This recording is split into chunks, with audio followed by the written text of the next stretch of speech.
साथियों, हम आज बात करने वाले हैं हमारे खेत में यूरिया का क्या काम रहता है और यूरिया कैसे काम करती है। जानने की कोशिश ये करेंगे कि यूरिया कब देनी चाहिए और कितनी मात्रा में देनी चाहिए, क्योंकि यूरिया सबसे ज़्यादा डालते हैं किसान साथी और हमें इसको समझना बहुत ज़रूरी है कि ये करती क्या है आखिर। साथियों, मैं हूं अमित वर्मा और आप देख रहे हैं हमारा चैनल द टॉप ज्ञान सारथी। तो सबसे पहले चाहूँगा कि आप हमारे चैनल को सब्सक्राइब नहीं किए हैं तो अभी तक सब्सक्राइब कर दीजिए। अब हम लोग देखने वाले हैं कि यूरिया थैले से लेकर के उत्पादन तक क्या काम करती है और कैसे करती है। किसान साथियों, भाइयों, जब आप यूरिया खेत में देते हैं तो या तो जुताई करने के पहले डाल करके जुताई कर देते हैं तो ज़मीन के अंदर चली जाती है यूरिया, या तो फिर ऊपरी सतह पर ही बुआई कर देते हैं। अब फिर इसमें पानी भर देते हैं या नमी बनी होती है, तो नमी के साथ में ये यूरिया ज़मीन में घुल जाती है। ज़मीन में घुल कर के जब यूरिया अंदर जाती है तो वहाँ पर होती है इसके साथ एक अभिक्रिया होती है जिसे नाइट्रिफिकेशन कहते हैं, और इससे यूरिया से अमोनियम और नाइट्रेट दो चीज़ें निकल के आती हैं, दो इसके प्रारूप बनकर तैयार होते हैं। तो अमोनियम रूप में जो यूरिया होती है इसे धान का पौधा तो आसानी से ले लेता है, और बाकी के जो भी पौधे हैं हमारे, इनको सबको यूरिया नाइट्रेट रूप में चाहिए, तो ये नाइट्रेट रूप में ग्रहण करते हैं। धान का पौधा अमोनियम रूप में लेता है तो धान के पौधे की जो तने का निचला भाग होता है वहाँ से अमोनिया गैस भी निकलती रहती है। तो जानते हैं कि यूरिया काम कितने दिनों में करती है और काम कब तक करती है। तो इसके लिए नाइट्रिफिकेशन की क्रिया जैसे ही पूर्ण होती है तो यूरिया इसके 24 घंटे में पूर्ण हो जाती है नाइट्रिफिकेशन अभिक्रिया। और कभी कभी जब वायुमंडल में तापमान कम होता है तो ये 5 दिन का समय भी ले लेती है नाइट्रिफिकेशन में ही, और ये पूरी प्रक्रिया तापमान पर डिपेंड करती है। नम तापमान होगा तो टाइम ज़्यादा लेगी, और थोड़ा हल्का गर्म तापमान इसे मिलेगा तो जल्दी से इसकी नाइट्रिफिकेशन क्रिया पूरी हो जाएगी। और यूरिया 2 दिन बाद फसल पर असर शुरू कर देती है और 7 दिन के अंदर अपना पूरा असर दिखा देती है, और इसकी जो क्षमता रहती है वो 20 से 30 दिन तक अपना असर बनाए रखती है। यूरिया में जो नाइट्रोजन प्राप्त होता है इसी से पौधे में क्लोरोफिल निर्माण होकर के पौधों को भोजन मिलता है। यूरिया को स्प्रे के रूप में सीधे पत्ती पर जब प्राप्त होती है तो इसमें जो ज़मीन में डालते हैं, ज़मीन से घुल करके पौधे के तने के माध्यम से पत्तियों तक पहुंचने का जो सफ़र है, ये रास्ता इसका कम पड़ जाता है, तो इसमें समय कम लगता है और सीधे पत्ती पर देने पर टोटल 2 दिन में ही पूरा रिजल्ट अपना दिखा देती है, और इसका 10 से 15 दिन ही असर रहता है।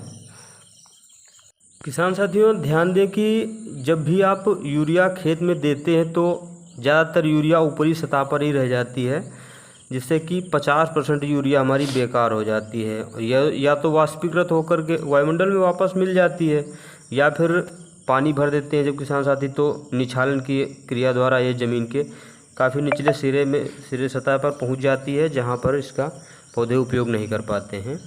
किसान भाई, यूरिया को फसल की कम मात्रा में देना चाहिए और देखना चाहिए कि पौधे की अवस्था कैसी क्या है, उस हिसाब से पौधे को यूरिया की मात्रा देनी चाहिए। क्योंकि आप पूरी फसल में जो मात्रा लगती है यूरिया की उसे एक ही बार में दे देंगे तो पूरा पौधा उसे अवशोषित नहीं कर पाता है और यूरिया सब बेकार चली जाती है, जिससे कि पौधे में पोषण की कमी भी रहती है।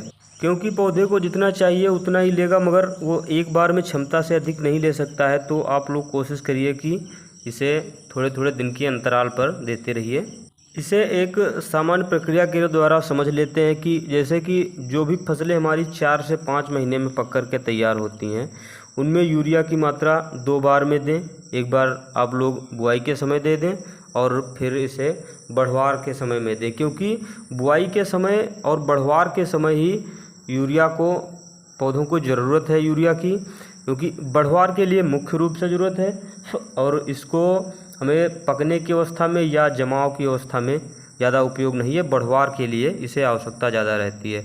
तो जो फसलें 4 से 5 महीने की हैं उनमें 2 बार में यूरिया दे दें, और जो फसलें 9 से 12 महीने की हैं उनमें 4 बार में यूरिया दे दें। और जैसे कि जो गन्ना फसल है, ये आधसाली गन्ना पैदा करने में लगभग 18 महीने का समय लगता है, तो इसमें 5 बार में यूरिया दें। किसान भाई, कुछ ध्यान देने योग्य बातें भी हैं कि यूरिया को हम लोग जब भी खेत में बोएं तो कोशिश करें कि इन्हें शाम के समय में बोएं, तो जिससे रात में नमी हो करके पौधे अच्छी मात्रा से अवशोषित कर लें। और ओस के समय में या पत्तियां जब भी भीगी पड़ी हों बारिश के मौसम से, तो उस समय हमें यूरिया नहीं देना है, क्योंकि यूरिया में जो पाउडर नुमा फॉर्म में रहती है यूरिया, वो पत्तियों पर चिपक जाती है और जिससे कि हमारी खेत की पत्तियां सभी जल जाती हैं। स्प्रे देने में यूरिया सस्ती पड़ती है, क्योंकि इसमें जो 50 किलो यूरिया का काम होता है वो मात्र 2 किलो में ही हो जाता है, लेकिन इसका असर कम दिन तक रहता है। किसान भाई ध्यान दें कि जब यूरिया को आप लोग खरीदते हैं तो यूरिया हमें 2 रूप में ही मिलती है। अक्सर कर एक मोटे दाने की यूरिया मिलती है और एक महीन दाने की। जो हमारी मोटे दाने की यूरिया है, इसको आप लोग जब भी खेत में बोइए तो सिंचाई से जस्ट पूर्व बोइए, उसके बाद में सिंचाई कर दीजिए। और जो पतले दाने की यूरिया है, इसको आप सिंचाई के बाद भी डाल सकते हैं। कोशिश करें कि सिंचाई से पूर्व ही यूरिया दें, और लगभग जितनी सिंचाई करते हैं उतनी बार यूरिया दिया करें। लगभग 20-25 दिन के अंतराल पर यूरिया कई बार में दें तो पौधा ज़्यादा अवशोषित करता है और इसका नुकसान कम होता है। किसान भाइयों, मार्केट में यूरिया कभी कभी हमें अन्य नामों से भी या अन्य प्रकार की मिलती है, जिसमें कि अमोनियम सल्फेट, थायो यूरिया आदि के नामों से मिलती है। तो इसमें जैसे कि अमोनियम सल्फेट जो यूरिया आप लोग डालते हैं, तो इसमें अमोनियम आयन जो होते हैं इनको तो जड़ें अवशोषित कर लेती हैं और पूरा उपयोग भी कर लेती हैं को चूस के। और जो सल्फेट आयन है, सल्फेट के अणु हाइड्रोजन के साथ मिलकर के गंधक का निर्माण करते हैं, जो अच्छा रहता है। और इसके जो सीधे यूरिया देते हैं नाइट्रेट के रूप में, तो उसमें जो है हाइड्रोजन आयन जो होते हैं उनके अलग हो करके हाइड्रोजन के साथ अभिक्रिया नहीं कर पाते हैं और ये भूमि को अम्लीय बनाते हैं। और उपजाऊ भूमि हमारी उदासीन होती है, ना ही अम्लीय और ना ही क्षारीय भूमि ज़्यादा, तो इससे कि भूमि की गुणवत्ता भी कुछ ह्रास होती है। तो साथियों, कैसी लगी जानकारी आप हमारे साथ ज़रूर साझा करें कमेंट के माध्यम से। धन्यवाद।